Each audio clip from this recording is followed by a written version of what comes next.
Salut, le 5 décembre prochain, il y a une manifestation partout en France à l'appel de plein de syndicats et d'organisations politiques pour contester notamment le projet de réforme des retraites voulu par Emmanuel Macron. Donc pour vous faire la liste exhaustive des syndicats et organisations politiques qui appellent à la grève le 5, il y a Génération, les jeunes générations, la CGT, Sud Solidaire, SFE, CGC, l'USA, FO, la MNL, la SNE, SNUPE, la SNE, le SNES, l'USA, la SNPES, la FCD, le SNCS, le syndicat des avocats de France, le SNAP FSU, le SNEPS PJJ, Sudrail et la CGT cheminot. Donc globalement, toutes ces organisations et ces syndicats demandent le retrait du projet de la réforme des retraites. Pour y voir plus clair un petit peu dans cette réforme, je vous propose qu'on parte ensemble de l'interview du haut commissaire aux retraites, Jean-Paul Delevoye, qui était interviewé du coup sur RMC le 12 novembre et qui a pu dresser les contours de cette future réforme des retraites. Vous savez, moi j'ai accepté la mission que m'a confiée le président de la République parce qu'il ne s'agit pas d'une réforme, il s'agit d'un projet de société. C'était une très jolie phrase. Vous connaissez, je n'ai pas de plan de carrière, je suis quelqu'un de profondément guidé par l'intérêt général et servir mon pays. Et donc, nous avons vis-à-vis de nos enfants et de nos petits-enfants à assumer nos responsabilités. Donc là, on a un homme politique qui semble être plutôt rassurant, qui nous dit qu'on a besoin de prendre nos responsabilités face à nos enfants et à nos petits-enfants. Mais en fait, le système de retraite qu'il nous vend, c'est un système qui s'appelle la retraite par points. En gros, vous avez un compte et lorsque vous travaillez, vous accumulez des points.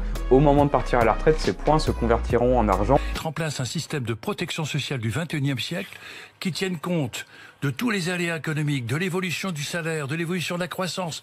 Personne ne peut dire, on évoquait cela à l'instant, ce que sera demain.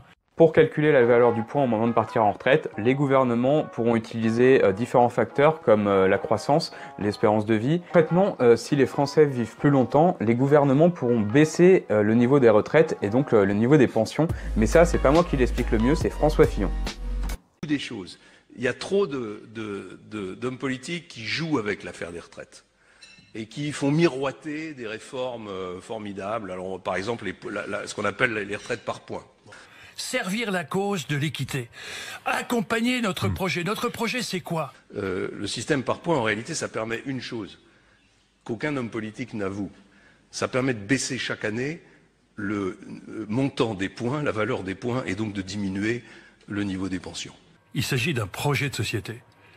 Du coup, contrairement à ce que dit Jean-Paul Delevoye, ce système ne pérennise pas les retraites. Au contraire, en fait, ça les rend beaucoup plus fragiles au changement de gouvernement et changement de majorité politique. Et ce projet est un acte de cohésion nationale entre les générations. Il faut qu'on réembarque les jeunes. Actuellement, les jeunes qui travaillent payent pour les anciens qui ont travaillé. C'est un système, du coup, qui crée de la cohésion. Contrairement du coup à ce que dit Jean-Paul Delevoye, qui lui nous vend sa retraite à points comme de la cohésion sociale, alors quand c'est un petit peu l'inverse finalement, c'est de l'individualisme pur et dur, c'est je travaille, je cotise pour moi et pour moi seul. Les Françaises et les Français demandent les mêmes règles pour tous. L'universalité. Nous avons indiqué que le régime universel, c'était la suppression des régimes parlementaires, la suppression des régimes spéciaux. Ah, les fameux régimes spéciaux, on y arrive. On en entend beaucoup parler depuis quelques temps. Ce qu'il faut savoir, c'est que ces régimes spéciaux ne concernent que 3,7% des retraités. Donc autant dire que c'est rien du tout. En rhétorique, se créer ce faux ennemi, on appelle ça la technique de la caillasse. On pourrait balancer de la caillasse vers là-bas. Comme ça, ils se disent qu'on y est et nous on part dans l'autre sens. Attendez, je vais les attirer ailleurs. Avant du coup d'occuper ce poste de haut commissaire aux retraites, Jean-Paul Delevoye avait conduit un rapport sur ce régime de retraite particulier qu'il veut mettre en place.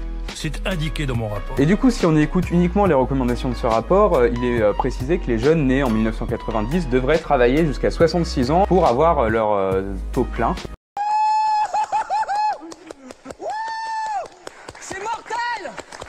Ce qui est sympa déjà de remarquer, c'est que le rapport il est pipoté, il a été débunké par plusieurs collectifs de retraite qui ont prouvé que les simulations qui étaient présentes dans ce rapport-là étaient fausses, tout simplement. Tu mens, il ment. L'autre effet de ce système à retraite par points, c'est la disparition définitive de l'âge légal de départ à la retraite. En fait, il sera remplacé par un âge pivot. Pourquoi un âge pivot? Parce qu'avec ce système, vous pouvez techniquement partir à la retraite quand vous voulez. En fait, la douille, c'est que si vous voulez partir plus tôt à la retraite, on va vous appliquer des malus. Je suis un petit peu... comment dire... désappointé. Le seul constat que je partage avec Jean-Paul Delaveau, c'est qu'effectivement, il faut pérenniser notre système de sécurité sociale. On a exactement aujourd'hui l'incertitude du lendemain au cœur d'un certain nombre de nos concitoyens. Mais le pérenniser, ça ne veut pas dire le tirer vers le bas. Je vous invite d'ores et déjà à partager cette vidéo et à partager surtout l'information autour de vous pour que le 5 décembre, il y ait le plus de monde possible dans les rues. C'est super important, comme le dit Jean-Paul Delaveau, Il s'agit d'un projet de société. Surtout, cette réforme, au final... C'est vraiment un gros tas de merde.